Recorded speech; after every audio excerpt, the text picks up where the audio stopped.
नमस्कार, सुप्रभात. अनुभवातून मिळणारे ज्ञान हे सर्वोत्तम असते, कारण ते विसरत नाही. खरे तर जे विसरत नाही त्यालाच ज्ञान म्हणतात आणि जे विसरते ती माहिती असते.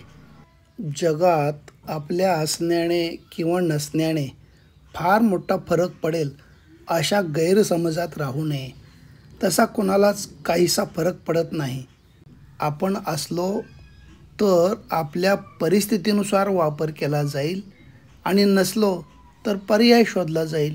वेळ माणसाला यशस्वी बनवत नाही, तर वेळेचा केलेला योग्य उपयोग माणसाला यशस्वी बनवतो.